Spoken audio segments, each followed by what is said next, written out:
Welcome to the 613 Seconds podcast powered by the Jewish Life Network. Hi, I'm Aaron Friedman, your host, bringing you insightful, unscripted conversations with personalities connected to Baltimore's Jewish community, leaders, thinkers, and influencers who inspire and shape Jewish life. In just about 613 seconds, you'll gain wisdom, perspective, and connection because every second counts. Now, let's dive into this episode of 613 Seconds. For those that don't know, Rabbi Holland is one of the most talented people within the community. We work together on many different projects, and his creativity shines forth in each one of them. So the Baltimore community and obviously the Star K has so much that they gain from him on a daily basis, and we're lucky to have you here today. And I'm sure everybody who watches this podcast knows that Aaron Friedman is one of the most talented and innovative people, in Baltimore and on planet Earth. And we do a lot of work with AMF, and we really appreciate all the things that you've done for us. Thank you. You're too kind. True.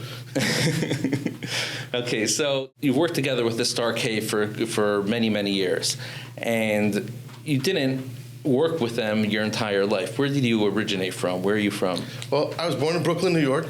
I was raised in Scranton, Pennsylvania. When I was ready to move on from Kollel, I was learning in the Mir in Yerushalayim. I moved to Phoenix, Arizona, along with my wife and family, where we started the Phoenix Community Kollel, where I was the Rosh Kollel for 12 years. And how did I get to Baltimore, I guess is what you want to know.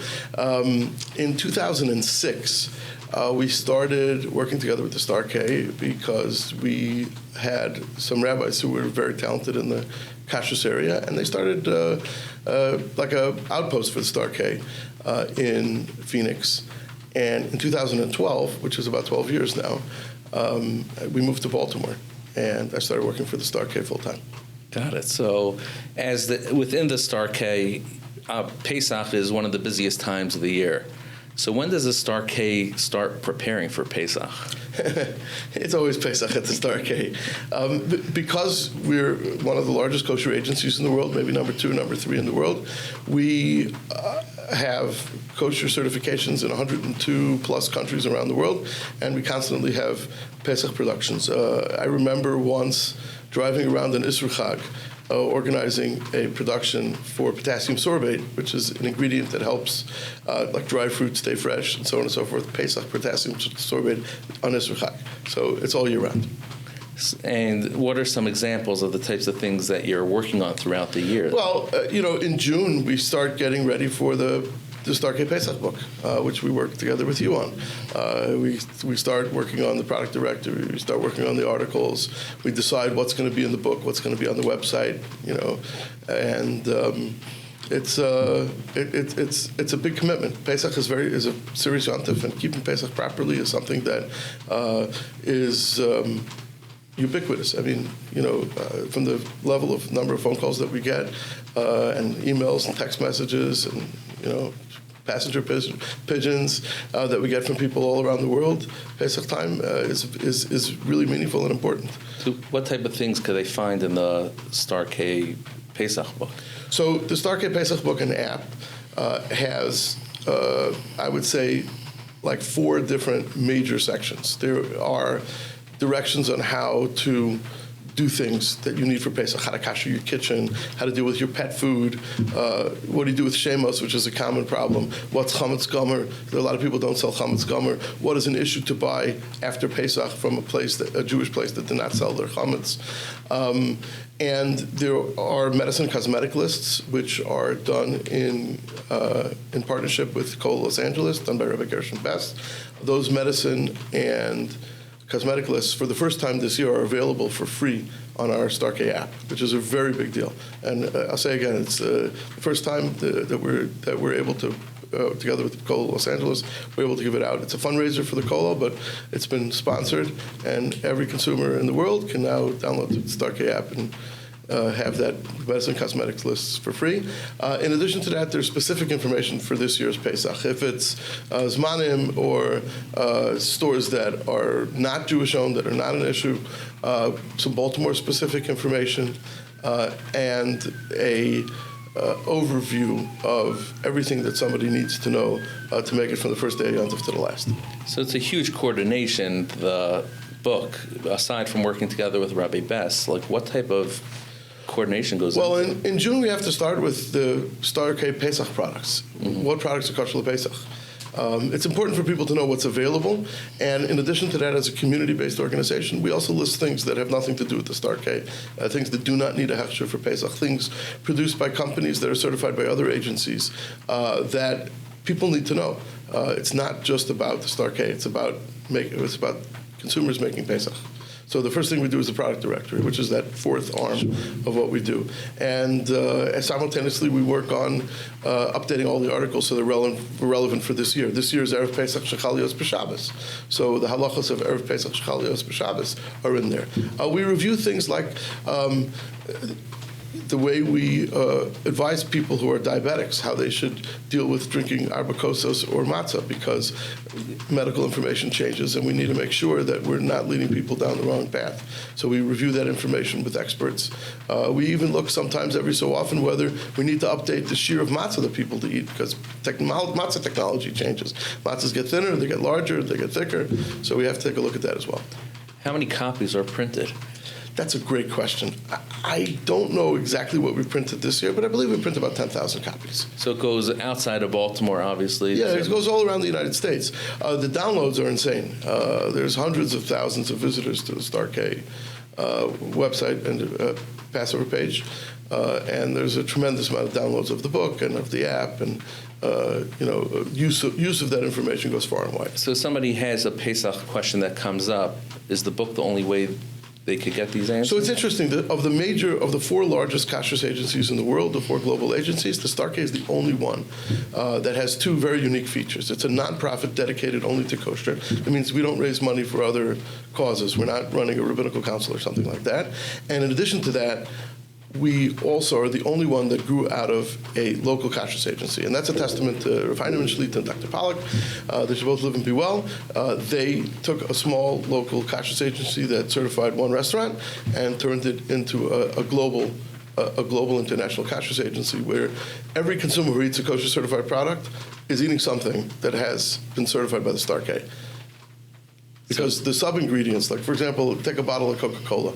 There might be 600 actual ingredients that it takes to make Coca-Cola. So the Star K is everywhere, and that makes us unique. But because of that, our heritage as a community-based agency inspires our commitment to being dedicated to people who, consumers we call them, people who need to know stuff. So we take phone calls before Pesach. There could be over 1,000 phone calls a day. If you figure out that we're only open from 9 to 5 from Monday to Thursday until about 1:30 on Fridays, so that's a lot of phone calls every minute.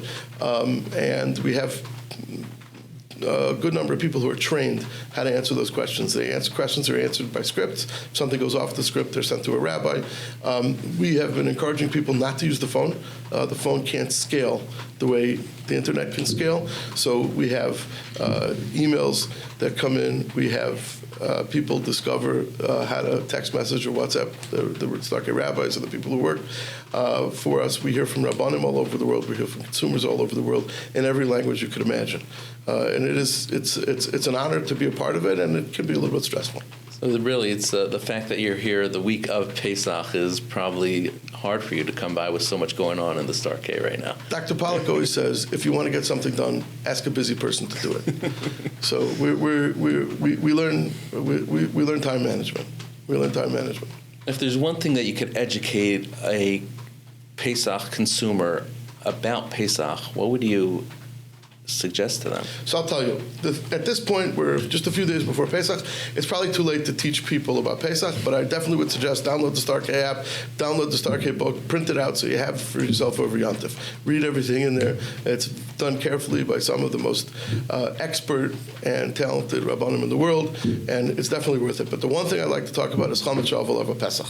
There's a halacha that if a Jew owns chametz over Pesach, you're not allowed to have any benefit from it after Pesach. So after Pesach, we get a deluge of questions from people, and it's unfortunate that people have no sense of what this halacha is. First of all, this halacha is a knas. It's a gzera d'rabbanan. It's a rabbinic enactment to discourage people from not disposing of their chametz. So you won't benefit from it if you don't dispose of your chametz. Here in the United States, the vast majority of people who live in the United States are not obligated in the mitzvah of Pesach. And therefore, one does not need to assume that something is owned, that a business is owned by a Jewish person, unless they have reason to believe that. So if you're driving on the 95 on Matzah Pesach and you want to go to a rest area and buy a Coke, by all means, unless the rest area is called Goldberg's rest area, you have no reason to assume it's owned by a Jew, and you don't have to ask anybody a shayla. You don't have to wake up your rabbi in the middle of the night. In addition to that, chametz shavuot Pesach is only about actual chametz. True chametz. There would be chametz gomer, and you could look in the Star K book, website, or app for a list of things that we feel that after Pesach one cannot buy from a place that did not sell their chametz. So even if you go to a Jewish-owned store and you want to buy something, you are allowed to buy it as long as it doesn't fall into the category of something that needed to be sold after Pesach. Generally speaking, it's chametz gomer that has a significant amount of chametz, but again, in the scope of our discussion, I want to limit it and refer everybody to the Star K information that they can find online or in the book. So as far as chametz shavuot Pesach, that's very valuable. What other things do you have that perhaps a person could maybe learn about in regards to Pesach? Well, I think it's very important. There's no question that it's commendable to be careful that the medicines that you take do not contain chametz. However, if you are prescribed a medicine by a doctor, do not stop taking the medicine unless the doctor gives you permission, even if you can't find out whether it's chametz or not, particularly if it's a pill. It is commendable, as you could read in the book, to be machmer, that even a pill, which is not normal eating, we should make sure that it isn't chametz. It's a strong minhag, it's a chumrah. The same thing for cosmetics, as is clear in the book. It's a strong minhag, it's a chumrah. It's something that many people do. They would not take something that is actual chametz and put it on their bodies on Pesach. But when it comes to medication that one needs, medication that you've been prescribed by a health professional, do not stop taking it unless your doctor gave you permission. And then after your doctor gives you permission, ask your rabbi permission. It's not okay. Even though we definitely would like most people would like to be makbid that none of the medication they take on Pesach has actual chametz in it, but you can't stop taking medication that you've been prescribed by a doctor unless you have permission from both the doctor and the rabbi. The focus in our conversation today has been about Pesach specifically, but your world goes well beyond Pesach. What is it that you do on a day-in, day-out basis? So when I came to the Star K, I got a gift from Rabbi Holland and Dr. Pollack, and they gave me the opportunity to do interesting things. They called me the director of special projects. Yep. I'm involved with shechita here in the United States, in South America, and in Europe. I'm interested in wine. Wine is also a serious kashrus. These are things that you have to make kosher. Most of the things we certify happen to be kosher. We verify that they're kosher. But wine, matzah, cheese, and meat and poultry, you have to make kosher. I'm also a little bit interested in fish. I am involved with the certification of dairy products and other kinds of things.